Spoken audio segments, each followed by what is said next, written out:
Hi guys, welcome to this Texas garden. My name is Misty and we're going to go over a couple of the things that we had growing in our garden this year that actually managed to make it through our zone 9 Texas heat, which you know can be pretty bad and kind of hard on the crops. So we're going to go over what we were able to harvest and what really made it through the Texas heat. So we're going to start over here with the zucchini and squash.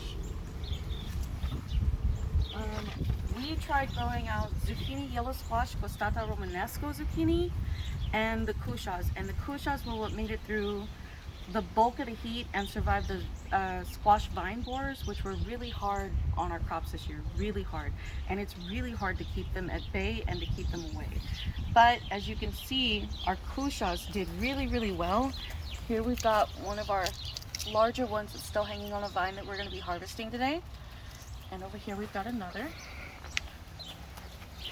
But they did really, really well with the Texas heat, which reached to about 104 on some of our hottest days. But as you know, here in Texas, some of the real hills made it quite a bit harder. So that's about 5 to 10 degrees hotter. So we reached anywhere from, I think, 110 to 112 on our hotter days. With the dry and the humid, it was just really hard. But the Cushaws, again, stars in crops and what we were able to harvest.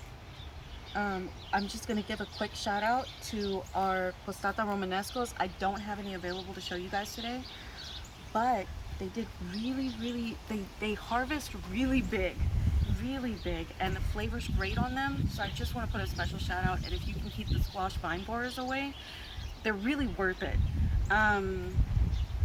Here we're going to show you that we have a couple more getting ready to come out, and so we're going to keep this section till the freeze, because in the freeze here in Texas they die out. But we're going to show you that we've got a couple coming in that are doing really well. They've got their flowers in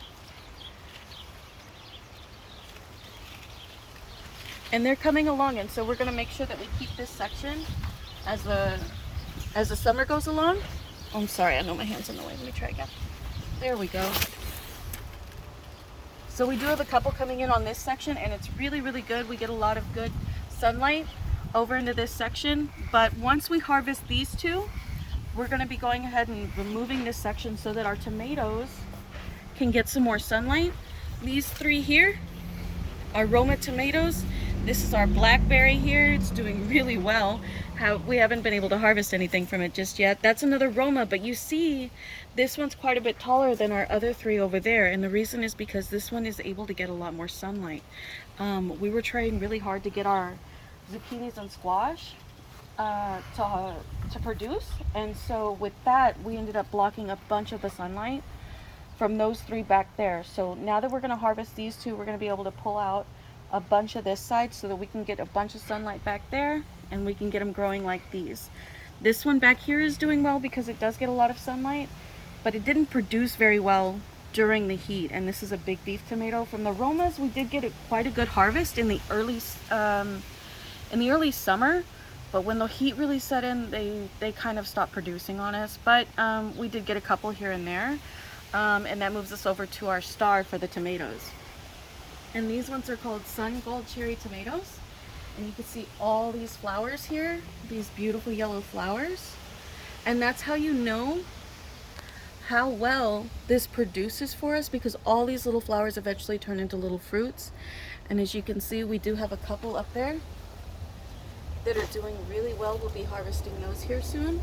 And if you look down here, you can see all of these ones getting ready to ripen for us.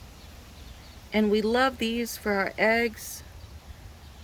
They add a lot of good flavor. They're my husband's favorite to grow because the flavor is so rich and so sweet for cherry tomatoes. Here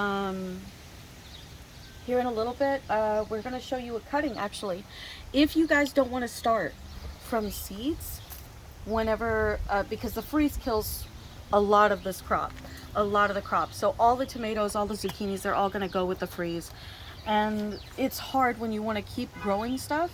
So what we end up doing is either you could start from seed, but if you don't want to, what we like to do is start from cuttings. You take a cutting, you're able to cut off any of the flowers. You need to cut those and a bulk of the leaves growing on that. so that you can get this to focus on growing roots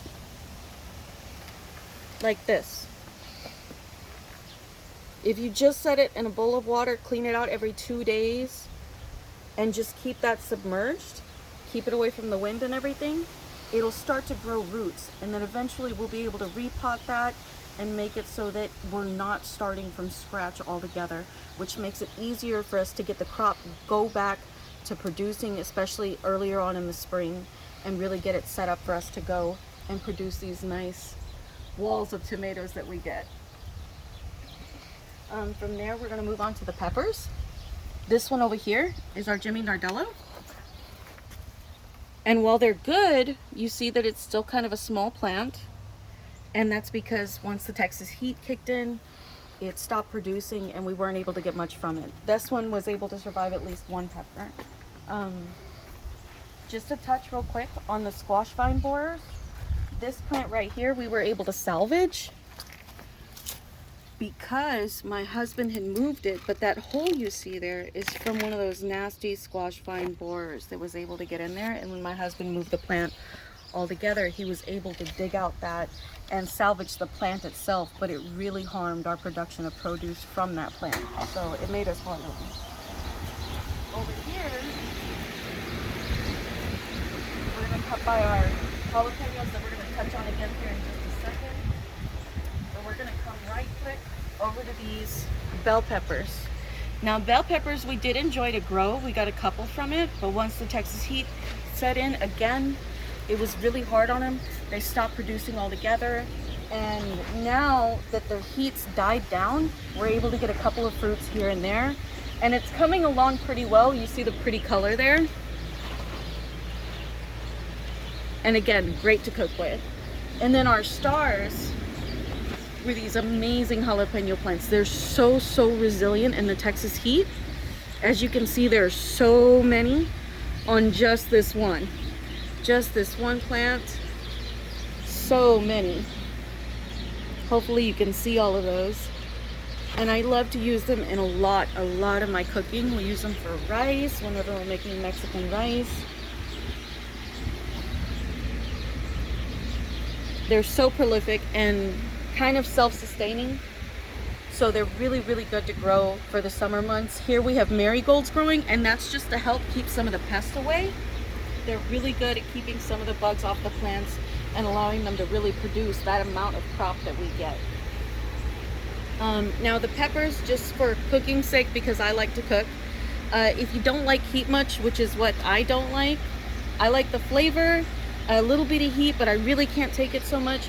If you're able to slice open, use gloves and a spoon and you just scrape out the seeds. That's where the bulk of the heat comes from. You do get a little bit of spice from the flesh of the pepper itself, but you won't get so much. You get more of the flavor, which is really great for the cooking. Here soon we're going to be growing our habanero peppers, which I love for chotto beans. And again, I can't take heat, but when I tell you they add the best flavor to your chotto beans, I do mean it. So that's it for today. Thanks for joining me on this Texas garden, and we hope to see you again soon. Bye.